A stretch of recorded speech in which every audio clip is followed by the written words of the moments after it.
하나님의 말씀은 빌레몬서 1장 8절부터 14절까지 말씀입니다. 빌레몬서 1장 8절부터 14절까지 말씀을 한 절씩 교독하겠습니다. 이러므로 내가 그리스도 안에서 아주 담대하게 내게 마땅한 일로 명할 수도 있으나 도리어 사랑으로서 간구하노라. 나이가 많은 나 바울은 지금 또 예수 그리스도를 위하여 갇힌 자 되어 갇힌 중에서 낳은 아들 오네시모를 위하여 내게 간구하노라. 그가 전에는 내게 무익하였으나 이제는 나와 내게 유익함으로 내게 그를 돌려보내노니 그는 내 신복이라. 그를 내게 머물러 있게 하여 내 복음을 위하여 갇힌 중에서 내 대신 나를 섬기게 하고자 같이 읽겠습니다. 다만 내 승낙이 없이는 내가 아무것도 하기를 원하지 아니하노니 이는 너희의 선한 일이 억제같이 되지 아니하고 자의로 되게 하려 함이라. 아멘. 예배가 최고의 치유입니다 라는 제목으로 담임 목사님께서 말씀 선포해 주시겠습니다.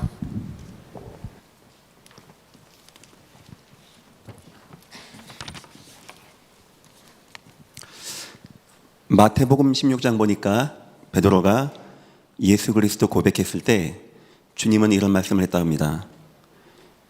이 반석 위에 내 교회를 세우리니 음부의 권세가 이기지 못하겠다. 굉장히 중요한 말씀이죠. 세상이 모르는 굉장히 중요한 것 세 가지가 숨겨져 있습니다. 그 첫 번째는 세상은 음부라는 단어가 무슨 말인지 모릅니다. 사단, 마귀, 흑암, 이 말이 무슨 말인지를 모릅니다. 화성에 인구 사람 보낼 수 있는 능력은 있는데 음부란 말이 도무지 무슨 말인지를 몰라요. 창세기 3장의 역사 가운데 하나님을 떠나게 하고 죄에 빠지게 한 사단의 역사, 지금도 이 땅에 임하여 지금도 이 땅을 재앙 가운데 빠지게 하는 사단의 역사가 어마어마하게 흘러가고 있는데 세상은 음부가 무슨 말인지를 모르고 있습니다. 두 번째 모르는 것이 있습니다. 음부도 모르지만 음부의 권세가 무슨 말인지 모릅니다. 이 사단의 역사 가운데 우상 숭배가 나오게 되어지고 우상이 뭔지를 모르는 겁니다. 왜 그거 하지 말라는지를 모르는 거예요. 그 속에서 영적 문제, 정신의 문제, 삶의 문제, 내세의 문제, 후대기까지 임하는 이런 불신자가 실패하는 이 흑암의 권세가 무슨 말인지를 도무지 모르는 것입니다. 그리고 세 번째 모르는 것이 있습니다. 가장 중요한 것입니다. 바로 하나님이 세우신 교회입니다. 사단과 음부의 권세를 이길 수 있는 유일한 방법이 교회이고 그 교회 속에서 예배할 때 음부의 재앙과 저주를 이길 수 있는데 세상은 교회가 뭔지를 모르고 있는 겁니다. 아, 요즘도 교회 가냐? 교회 가면 밥 주냐 쌀 주냐? 아유, 주일날 갔다 왔잖아요. 아, 인터넷으로 예배 다 합니다. 자꾸 세상이 성도들도 그런 말하고 있습니다. 그 예배 통하여 하나님이 이루시는 치유의 역사, 회복의 역사, 음부의 재앙과 저주 역사를 이긴다는 것을 세상은 전혀 모르는 거예요. 교회가 점차 무너지고 있다고 합니다. 성도가 점차 교회 안 간다고 합니다. 교회 가도 주일날 그냥 한 번 갔다 온다고 합니다. 뭐 수요 예배, 철회 예배 이런 건 이미 졸업한 지 꽤 됐다라고 합니다. 진정으로 음부의 권세를 이길 수 있는 축복이 교회 속에 있고 예배 속에 있다는 것이 믿어진다면 그러게 하겠습니까? 과연 사람들이 그렇게 할까요? 과연 성도가 그렇게 예배를 등한시할까요? 여러분 생각하기엔 왜 우리 주님이 바울을 사용했다고 생각하십니까? 이유는 여러 가지 있습니다. 뭐 언어도 능통하고 사람 뭐 전도의 마음 있고, 저는 그렇게 생각하지 않습니다. 우리 주님 마지막에 땅끝까지 내 증인 되라고 했는데 바울은 가는 곳마다 전도만 한 것이 아니었고 한 가지 더 했어요. 그게 뭐죠? 교회를 세웠던 겁니다. 왜 바울이 가는 곳마다 교회 세웠을까요? 성도가 함께 모여 예배하는 그 예배를 통하여 성도가 치유되어지고 그 지역의 재앙과 저주가 무너진다는 예배의 축복이 뭔지를 알았던 사람이에요. 역시 주님은 아십니다. 주님의 몸된 교회, 머리가 주님이시고 몸이 하나가 되어서 원내스 이룬 이 성도가 다 같이 모여서 하나님을 찬양하고 말씀 받을 때 나타나는 치유와 회복의 역사가 뭔지를 알았던 사람이 바로 바울이었던 겁니다. 그래서 주님은 바울을 사용했던 겁니다. 오늘 본문은 바울이 감옥에서 오네시모라는 사람을 만났습니다. 이 사람 상황이 많이 딱해요. 빌레몬이라는 사람의 노예였습니다. 근데 빌레몬의 집에서 뭔가 훔쳐갖고 도망간 겁니다. 가다가 잡힌 겁니다. 그래서 감옥에 들어앉은 겁니다. 잘하면 사형까지 받을 수 있는 죄입니다. 이 빌레몬이 얼마나 갈급할까요? 이 빌레몬이 잠이 나오겠습니까? 근데 축복이 뭔지 압니까? 빌레몬은 그 감옥이 나의 인생을 무너지게 하는 감옥이라고 생각했는데 그 옆에 바울이 있는 것이고 바울에게는 감옥이 아닌 감옥 교회였던 겁니다. 바울은 어디 가든지 교회였어요. 지역 가면 교회, 성도 집에 가면 교회, 배 타면 배 교회, 감옥 가면 감옥 교회. 얼마나 큰 축복입니까? 세상 눈으로 오네시모 인생을 보면 이렇게 불쌍하고 철량맞고 이렇게 안 된 인생이 어디 있습니까?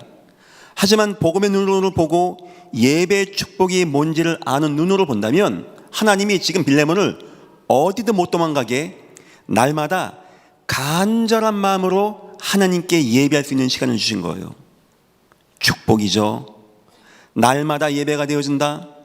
간절한 마음으로 예배가 되어진다. 전도자 바울을 통하여 이번 주 강단 말씀같이 주는 그리스도시요 살아계신 하나님의 아들이십니다. 이 말씀을 받는다? 어떻게 되어질까요? 오네시모 같은 상처 많은 사람, 문제 많은 사람, 일평생 노예로 얼마나 힘들었을까요? 보니까 똑똑한 것 같아요. 얼마나 막 한 맺혔을까요? 왜 나는 노예가 되었을까? 얼마나 돈이 궁했으면 그 검주 갔을까요? 그 잡히고 자기 인생 얼마나 한탄했을까요? 치유가 될까요? 감옥에 한 20년 갔다 오면 치유됩니까? 세상은 안 되어져요. 하나님이 오네시모에게 최고의 축복을 준 것입니다. 바울과 함께 날마다 오로지 처음부터 예수 그리스도로 예배하는 축복을 하나님이 누리게 하신 거예요. 어느 순간 바울이 느꼈습니다. 죄인 된 오네시모, 도망자 오네시모, 상처의 한에 무너진 오네시모는 다 사라지고 옛 것은 지나가고 새 사람이 되었도다. 드디어 전도자 오네시모가 되어진 거예요. 복음 가진 오네시모가 된 겁니다. 여러분의 인생에 이런 변화의 축복이 임하기를 예수 이름으로 축원합니다. 오직 예수 그리스도의 예배를 통하여 되어지는 거예요. 그래서 예배는 소중한 것입니다. 그래서 예배는 어떤 것과 바꾸면 안 되는 것입니다. 바울은 중요한 장소 갈 때마다 항상 예배했어요. 사도행전 19장에 우상이, 이단이, 저 유대 종교가 율법이 꽉 찬데 온갖 병자가 꽉 차 있고 흑암 역사, 사단 역사 있는데 바울 뭐 한지 아십니까? 날마다 2년 동안 모든 사람들이 듣는 예배를 했던 겁니다. 세상이 너무나 예배를 모르고 있습니다. 불신자가 하나님 말씀을 너무나 세상 표현으로 너무 무시하고 너무 비하하고 있습니다. 그건 좋습니다. 뭐 지들이야 그렇게 산다는 거 뭐라 하겠습니까? 성도마저도 하나님 말씀이 별로 마음에 와닿지가 않아. 예배 가면 뭐합니까? 그 속에서 예수 그리스도가 안 말견대. 그 속에서 은혜가 임하지 않아. 말씀은 내 능력이 되지 않아. 어떻게 성도가 음부의 권세를 이기겠습니까? 성도 여러분, 하나님이 진정으로 원하시는 예배가 여러분 인생에 회복되기를 예수 이름으로 축원합니다. 저와 여러분에게도 아직 오네시모와 같이 치유받아야 할 것, 치유받아야 할 가정의 문제, 가문의 문제, 자녀의 문제 안 남아 있습니까? 전 남아 있는 것 같아요. 그래요. 우리 주님 참 멋있는 분이에요. 교회를 세우셔서 예배를 통하여, 말씀을 통하여, 예수가 그리스도신 말씀을 통하여 믿음이 들음에서 나거든요. 저와 여러분의 말씀 들을 때, 주께서 말씀을 풀어주실 때 우리 마음이 뜨겁지 아니하더냐. 여러분 인생이 치유되어지고 회복되어지는 귀한 예배 시간 되기를 예수님의 이름으로 축원합니다. 오늘 말씀의 제목입니다. 그래요, 예배가 최고의 치유입니다. 뭐 어디 가서 막 머리 디밀고 돈 갖다 써놓고 막 기도받고 오고 사기꾼입니다. 우리 주님은 그래야 한 적이 없어요. 뭘 가서 뭘 받고 왔더니 뭐 병이 났고 그런 법은 없습니다. 다 사기꾼입니다. 너무나 어리고 연약하고 순진한 성도를 사기치는 나쁜 목사들이 만든 장난입니다. 그게 왜 사기라고 하냐? 너무 좋은 예배가 있고 너무 좋은 복음 말씀이 있는데 뭐하러 그렇게 합니까? 여러분 인생에 예배 계속 은혜 받으십시오. 저 혈루증 여인이 예수님 막 붙잡는 마음, 바디메오가 다윗의 자손이었던 그 마음, 오네시모가 나 이게 죽는 거야 사는 거야 했을 때 그 마음, 요셉이 감옥에서 주님 하나님 살아계시죠, 하나님 맞죠 했던 그 마음, 다윗이 골리앗 앞에 서서 했던 마음으로 예배하고 승리하시기를 예수 이름으로 축원합니다. 서론입니다. 저 여러분은요, 무너진 심령을 우리가 치유받고 치유해야 됩니다. 씨 뿌리는 비유는 좋은 씨앗 이야기이기도 하지만 무너진 씨앗들을 치유하라고 하는, 무너진 마음들을 치유하라고 하는 주님의 사인이에요. 온전히 치유만 되어지면은 저 에스겔 골짜기 뼈다귀들이 강한 군대가 되어서 무덤을 열고 하나님의 살아계심을 증거할 좋은 뼈다귀인데 무너져 있는 겁니다. 너무 좋은 씨앗이 되어지면은 30배, 60배, 100배가 되어지는데 길가밭 씨앗, 돌밭 씨앗, 가시밭 씨앗 되어진 겁니다. 저와 여러분은 좋은 씨앗 되어서 30배, 60배, 100배 결실을 얻는 것도 중요하지만 저와 여러분이 무너진 길가 같은 씨앗, 저 돌짝밭 같은 연약한 씨앗, 마음, 저 길가밭 같은 마음 치유하라고 하는 주님의 사인이 담겨 있는 겁니다. 첫 번째입니다. 길가, 이것은 심령을 치유하란 말이에요. 사람을 치면 너무 강팍해, 말씀이 들어가지가 않아, 하나님 말씀이 들려지지가 않아. 혹시 여러분 남편이나 아내가 하나님 말씀 듣는데 무감각합니까? 하나님의 말씀은 감동되어졌다고 하는데 그 감동이 안 되어지고 하나님 말씀이 말씀하실 때 우리 마음이 뜨겁지 않으냐, 이런 분 계십니까? 기도하십시오. 주여 감동으로 역사해 주옵소서.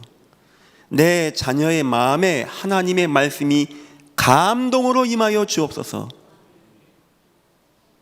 저도 자녀 3명이 이제 다 모인 것 같아요. 준이가 와가지고 여러 얘기를 하면서 내가 이 기도 더 해야 되겠다. 우리 자녀들 마음에 하나님 말씀이 감동이 돼야 되겠다. 뒤돌아 생각해 보니까 저도 중고등학교 때, 초등학교 때 그리 성령 충만하지 않았던 것 같아요. 요즘 보니까 왜 우리 아버지가 나를 보고 깝깝했는지 느낄 수 있을 것 같아요. 아, 이런 거였구나. 그래, 내가 뚜들겨 맞은 거구나.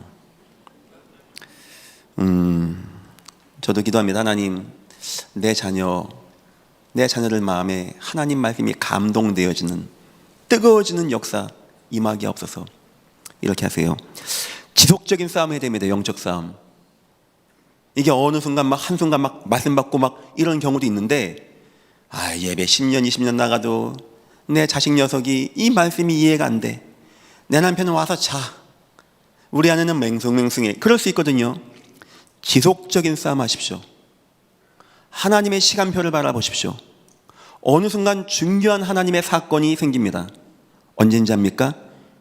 좀 미안하지만 갈급할 때가 오게 되어져요. 갈급할. 하나님의 말씀이 아브라함에게 잘 안 들어갔어요. 처음에 듣는 등 마는 등 했거든요. 어떻게 표가 나냐? 위기 없는 대박새 세상으로 갑니다. 그날 밤 하나님이 애굽에서 자기 아내를 저 바로가 끌어안게 합니다. 그럼 잠 안 오는 거죠.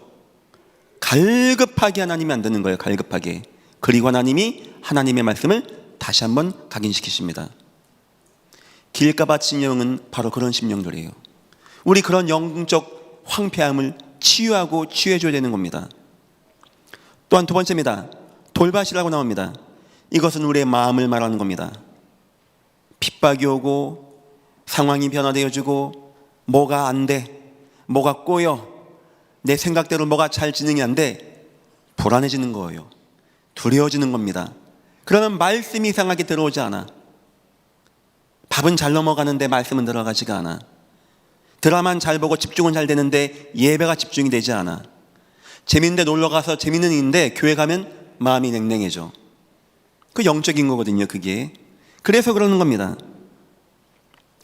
이런 분들 임마누엘 확신하고 깊은 기도 함께 해주세요. 깊은 기도. 다 같이 모여서 함께 하는 기도 있죠. 굉장히 힘이 있습니다. 성도가 다 같이 모여서 함께 기도하는 그 시간, 오순절 마가다락방 성령의 역사가 임했다고 하거든요. 성령 그냥 임할 수도 있습니다. 오순절날 그냥 길 가다가 성령이 뚝 떨어질 수도 있어요. 하나님의 방법은 그게 아니었습니다. 기도해, 기도. 다 같이 기도해. 그리고 오순절 성령을 역사했거든요. 의미 있는 겁니다. 성도에게 기도가 뭔지를 보여주는 거예요. 그리고 확신이 와야 돼요. 내가 무너지지 않고 흐트러지지 않을 만큼의 확신. 세 번째입니다. 가시떨기 같은 마음밭이 있다고 합니다. 너무 세속적이야. 세상이 너무 좋아. 예배가 안 될 만큼 돈이 너무 좋고 세상 사는 게 너무 좋아. 세상과 주님을 너무나 쉽게 바꿔. 예배가 별 내 마음에 담겨지지 않아. 예배보다는 어떤 누가 좋은 거 얘기해주면 그게 더 마음이 혹하게 되어져요. 그런 마음입니다. 환경 치유가 필요합니다. 하나님의 임재가 임해야 돼. 하나님의 임재가. 이런 분들은요, 전도 현장 함께 한번 나가보십시오. 그 속에서 주님의 성령이 역사하고 임하는 현장 보게 해주십시오. 별거 아니거든요. 굉장히 감동됩니다. 여기서 하나님 만난 자의 가치를 누리게 해줘야 돼요. 저와 여러분은 우리도 은혜 받고 승리해야 되지만 많은 영혼들을, 많은 심령을 취해줘야 됩니다. 하나님 말씀이 전혀 안 들어가는 그런 심령들, 너무나 세상 위기 사건에 흔들리는 마음을 가진 심령들, 너무나 세상이 좋아서 세상 따라가고 방황하는 심령들, 이런 무너진 황폐한 심령들 다 치유하기를 예수 이름으로 축원합니다. 감옥에서도 바울은 만났다고 합니다. 치유했다고 합니다. 흔들리는 뱃속에서도 바울은 치유했다고 합니다. 감옥에 끌려가서 바울과 실라 찬양하면서 간수장 치유했다고 합니다. 바울은 가는 곳마다 이런 치유를 해나가는 거예요. 이런 치유를. 당연하죠. 하나님 만난 자에게 그 옆에 하나님 나라가 임한 자 옆에 사단 나라가 임한 자가 치유가 안 되겠습니까? 여러분이 온전하고 여러분에게 여호와의 영광이 임하고 빛이 바란다, 다 치유되는 겁니다. 여러분 만났더니 뭐 복이 막 터지고 뭐가 막 잘 되고 복권이 맞고 이런 건 없을 겁니다. 이상하게 바로가 여러분 만났는데, 저 다니엘을 만났는데, 저 에스더를 만났는데 치유가 되어져요. 치유가 되어져요. 그게 왠지 압니까? 여러분 속에 있는 예배와 말씀의 능력이기 때문에 그런 거예요. 첫 번째입니다. 치유가 되었다면 어떻게 되어질까요? 성도가 진정으로 치유가 되었다. 첫 번째입니다. 과거 상처에 대해서 까먹는 것도 아닙니다. 막 술 한잔하고 잊어집니까? 특히 영적 문제 많은 분들 같은 경우는 과거에 딱 미어 있어요. 옛날에 우리 아버지가 나를 이렇게 해가지고 내가 그때 힘들었고, 위기 올 때마다 그거 탁 튀어나와요. 거기 싹 잡혀 있습니다. 아버지가 도와준 건 하나도 기억이 안 나. 아버지가 나 힘들게 한 거, 어렵게 한 거, 누가 나 애매긴 거, 이것만 딱 마음에 매여 있어요. 이 생각이 떠나가지가 않아. 나를 죽음으로 몰아간데 이 생각이 떠나가지가 않아. 이럴 수 있거든요. 치유가 되어지면 과거에 대해서 하나님의 은혜를 느끼게 됩니다. 그때 우리 아버지와 우리 형들이 나를 팔아먹은 게 하나님의 계획이었구나. 이렇게 바뀌어지게 되어져요. 요게 진정한 치유입니다. 감사가 나와야 돼. 감사가. 잊는 것도 아니고 잊어주는 것도 아니고 내가 한번 참는다, 그런 게 아니고요. 내 과거, 여러분 지금까지의 과거 가운데 누가 여러분에게 혹시 어렵게 힘들게 한 거 있습니까? 어떤 분 저한테 그런 질문 하셨어요. 목사님 여태까지 비전 2025 하시는 가운데 안 되고 어려웠던 거 있습니까? 있어요. 너무 기억에 남는 게 한 가지 있어요. 백사동 아파트에 들어갔죠. 아이들 한 8명 놓고 이게 학교랑 분쟁이 생긴 거예요. 학교가 남녀 혼숙시킨다고 저를 고소하겠다는 겁니다. 짜증나대요. 화나고 돈은 한 600만 원 정도 들어가서 리모델링 다 끝냈는데 아무리 말해도 이게 안 통해, 이 사람들이. 그때 참 이분들은 공무원 마인드구나, 교사 마인드가 아니고. 얘기를 들으려고 하지 않더라고요. 그래, 좋다 해서 뺐죠. 근데 여러분, 만약에 그때 제가 백사동 아파트를 고집했다면 우리 아들 한 10명 앉아있을 겁니다. 그때 그 바람에 이 김미진 우리 담당자하고 대화 많이 하면서 교회로 모이자, 아침밥하고 식사하자. 요즘은 그 학교 교장 선생님한테 너무나 감사합니다. 제가 무슨 말 하고 싶은지 압니까? 안 되는 거 하나도 없구나.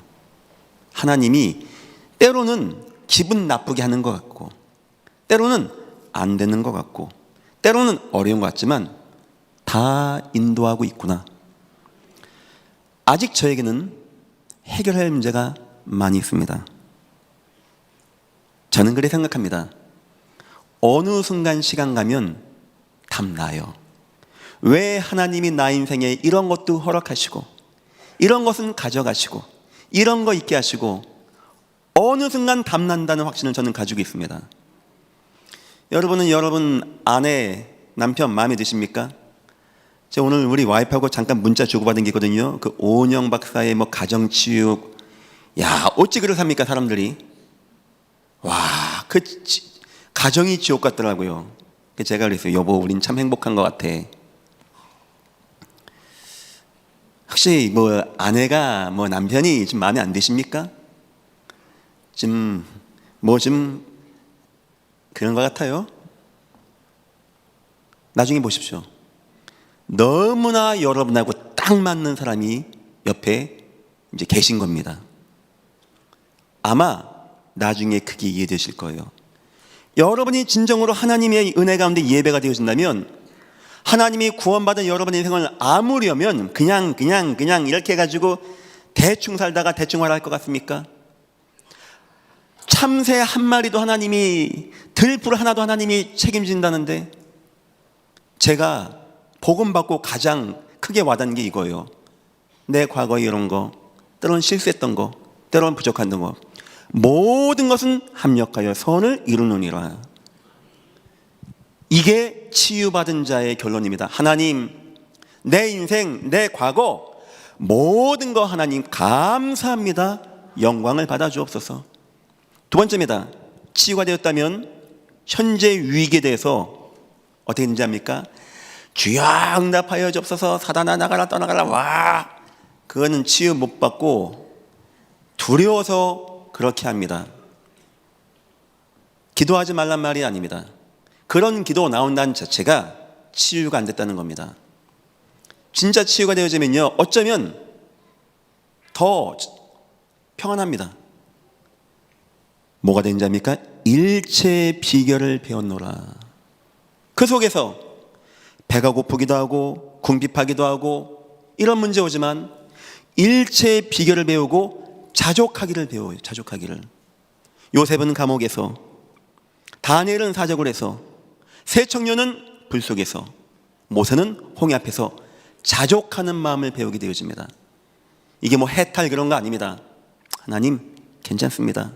하나님 나 이길 수 있습니다. 여러분 너무 현재 위기인데 이상하게 속으로 아이고 하나님 감사하다. 혹시 그런 분이 있습니까? 남들은 이제 어떻게 할 거야, 너 이제 어떻게, 너 큰일 났다며 하는데 여러분은 그런 분이 있습니까? 요셉 그랬어요. 남들 보니까 야 너 큰일 났다, 네가 보디발 장군의 아내를 겁탈했다며 네 이제 인생 끝났다 하는데 요셉은 뭐 참으려고 하는 것도 아니고 대바늘로 뭐 다리를 쑤시는 것도 아니고 뭐 인내하려고 애쓰는 겁니까? 치유가 받으면 뭐가 되어지냐? 일체 비결 자족이 되어져요. 자족이. 너무나 내 인생이 너무나 행복해. 내 가정이 너무나 행복해. 내 아내가 너무나 좋아. 내 남편이 너무나 좋아. 이렇게 치유되기를 예수 이름으로 축원합니다. 세 번째입니다. 치유가 되었다면 실패 좌절이 올 수 있습니다. 아우 목사님 내가 실패했습니다. 하나님 계신 겁니까? 이렇게 나옵니다. 내 박스에. 자꾸 그런 식으로 따지면 요셉은 다니엘은 다 어떻게 되는 겁니까? 스데반은 돌 맞아 죽었습니다. 가장 죄 많이 짓는 인생입니까? 하나님이 버린 겁니까? 우리 주님은 순교 왜 합니까? 그러면 자꾸 성도를 이상하게 생각을 해요.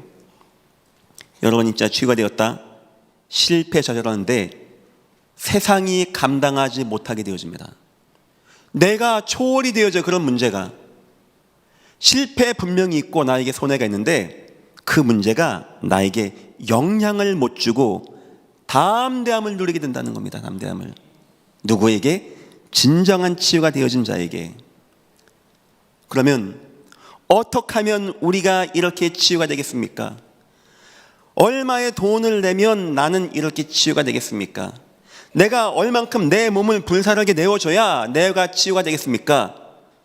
속지 마시고 여러분 예배 승리하시기를 예수 이름으로 축원합니다.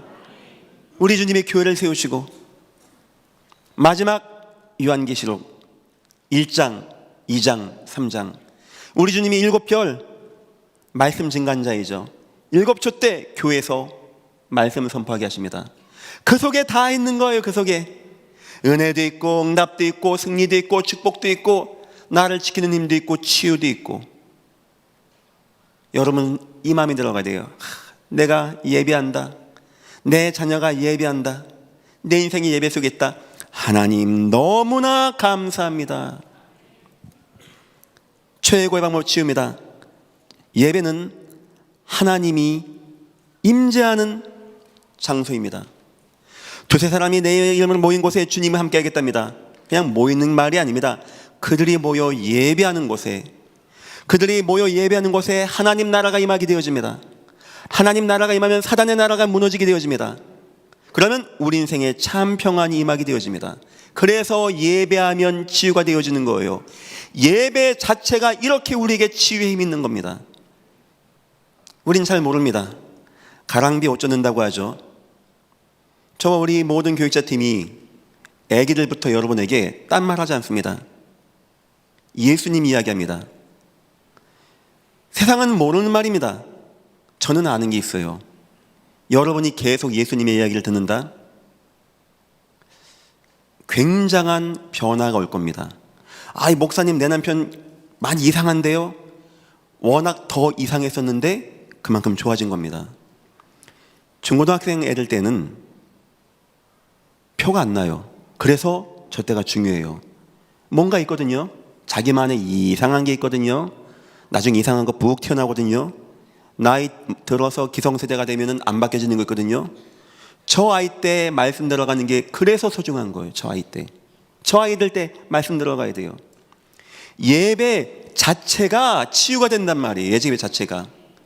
주의 성도가 함께 모여 예배한 이 자리에 주인공 되신 우리 주님께서 임하셔서 흑암과 재앙과 저주의 나라가 무너지고 하나님의 평안이 임하게 되어진다. 얼마나 우리에게 치유가 나타나는 겁니까? 두 번째입니다. 예배하면 하나님의 은혜가 임하게 되어집니다. 이거는 예배 자체를 넘어서 중심 말씀을 말하는 겁니다. 모든 성경은 감동으로 되었다는 거예요. 우리 인생을 감동한다라고 합니다.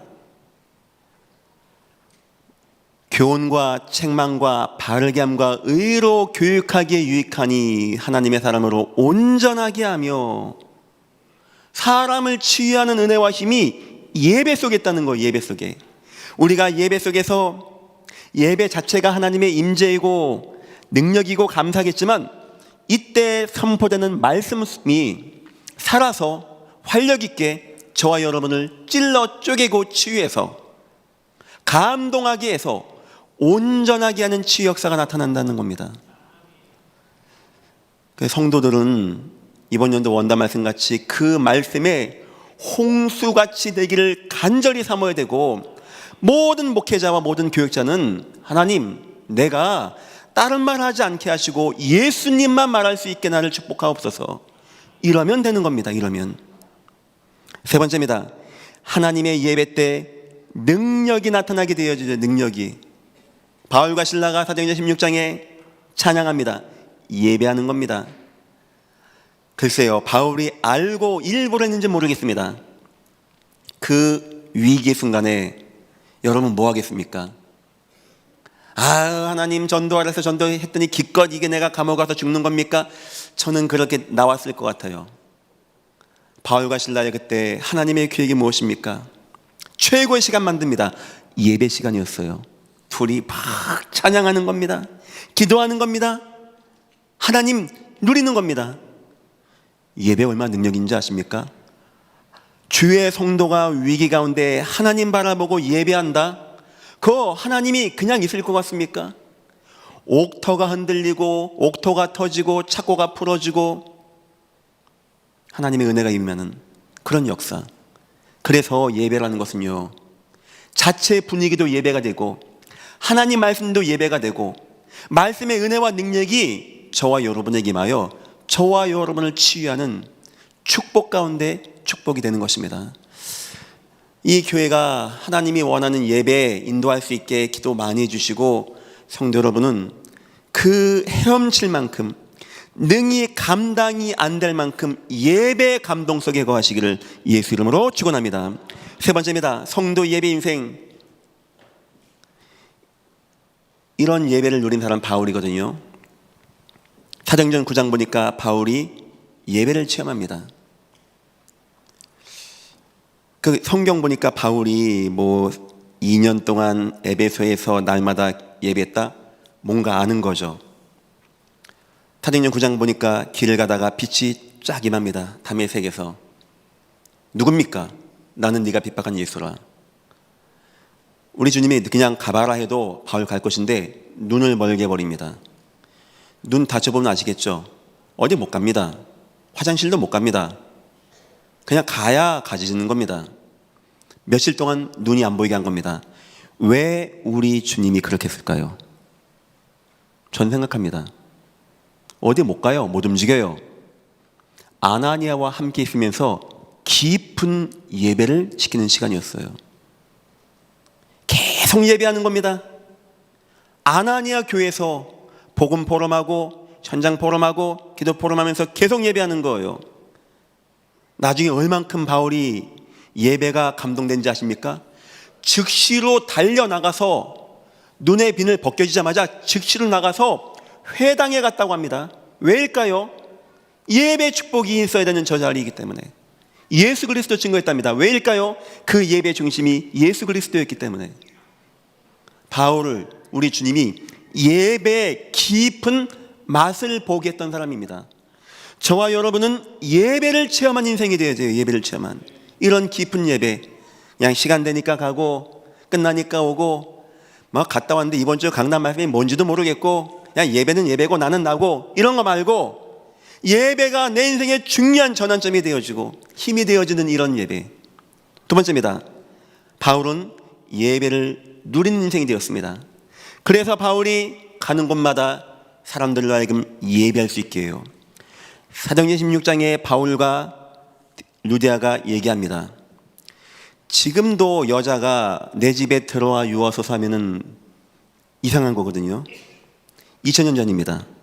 그 여인이 바울, 그 남자거든요. 처음 본 남자인데 내 집에 들어와라? 큰일 날 소리 아닙니까? 그럼 왜 그 여자는 그렇게 했겠습니까? 그냥 워낙 남자 만나면 그렇게 하는 겁니까? 바울이 던진 말이 있는 거예요. 당신의 집이 교회가 되어지고 당신 가문이 살 수 있게 예배 축복을 누리십시오. 이 말을 했던 겁니다. 그 말을 듣고 루디아가 내 집에 들어와 유하면서 예배를 해주십시오. 결국 루디아의 집이 빌립보 교회가 되어지고 예배가 되어지는 축복을 누리게 된 것입니다. 바울은 내 인생에서 예배를 알았습니다. 예배의 축복이 뭔지 알았습니다. 얼마나 내 인생 예배가 소중한지 알았어요. 바울은 많은 성도에게 예배할 수 있게 도와준 사람입니다. 예배 은혜가 뭔지 알게 해준 거예요. 세 번째입니다. 예배를 알린 인생입니다. 이거는 세상을 향하여입니다. 저 에베소 지역에, 완전 무너진 저 지역에, 저 흑암과 재앙 임한 지역에, 하나님의 예배가 사라진 저 지역에 두란노 서원에서 날마다 바울이 예배하게 되어집니다. 바울 보이고 싶었어요.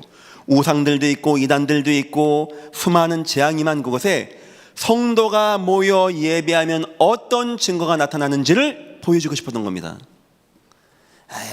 교회가 모여 예배하나? 그래 생각하십니까? 기독교인들 모여 예배하나 보다? 그래 생각하십니까? 저와 여러분이 예배할 때 어떤 증거가 나타나는지 아십니까? 여러분이 예배하는 이 자리에 여러분의 가정과 가문에 어떤 역사가 나타나는지 아십니까? 예배를 모르는 사람들은 그렇게 말합니다. 예배하는 사람들은 그렇지 않습니다. 바울은 알았습니다. 우리가 여기서 예배하자, 능력 나타나자, 병자가 치유되어지고 사람들이 회개하고 돌아온데 우상이 은오만의 책을 불살르고 스게의 아들들 이단들이 무너지게 되어지고 말씀이 흥왕하고 하나님 나라가 임하는 역사, 불신자들이 이단들이 하나님 말씀의 역사를 보고 깜짝 놀라는 저 우상 숭배자들이, 안산의 수많은 무속인들이 예전 교회를 보고 여러분의 예배를 보고 야, 하나님 살아계시다, 이렇게 느끼게 만들면 안 됩니까? 여러분 직장에 직원들 많이 있죠. 아시죠? 그 사람들이 여러분 예배한다는 거. 수요일마다 일찍 가야 되고 주일날 특근 안 되고 느껴야 돼. 그 사람들이 저 예전 교회 저 집사라는데 야, 저 사람 예배는 힘이 있어, 뭔가 바뀌어, 다 해결돼. 그런 예배가 이 교회와 여러분들에게 회복되기를 예수 이름으로 축원합니다. 주일날 오후 2강 때 도시복음화 전략 설명하려고 합니다. 꼭 귀담아 들어주십시오. 안산에 예전 교회가 있는데 안산에 세월호가 자빠졌다. 그 무슨 전 대통령을 뭐라고 합니까? 그거 대통령 문제 아닙니다. 교회 문제예요. 교회 문제. 오죽원이 예전 교회가 예배를 대충 하고 예배를 못 누리면 안산에 그런 재앙이 옵니까? 그냥 제가 하나님 앞에 죄송스럽고 송구스러워요. 이제는 바뀌어야 됩니다. 안산은 재앙과 저주가 떠나가야 되고 흑암과 타락 문화가 무너져야 되고 모든 백성들이 복받는, 저 우상 숭배자들도 하나님의 예배 앞에 두려움에 떨게 되어지고 이 지역이 하나님의 말씀으로 흥왕하게 되어지는 예배가 회복되기를 예수 이름으로 축원합니다. 결론입니다. 성도의 예배 자세 마음 담아 주십시오. 오늘 사실 우리 방학이어가지고 많이 안 올 줄 알았는데 우리 대안학교 학생들 많이 오셨네. 정말 멋있어. 정말 잘했어요. 1년에 딱 한 주 방학인데 갈 데도 없지 니네. 그래. 좋은 학교입니다. 좋은 학교. 우리 애들이 방학인데 예배하고 참 너무 기쁘고 전 그래요. 너무 소망되어지고. 자, 성도 예배 자세입니다. 예배 전에 시간 딱 맞춰 오지 마시고 좀 일찍 나와주세요. 예. 너무 아슬아슬하게 마치면 좀 그러니까 좀 한 10분 정도 일찍 오셔서 깊은 기도 해주십시오.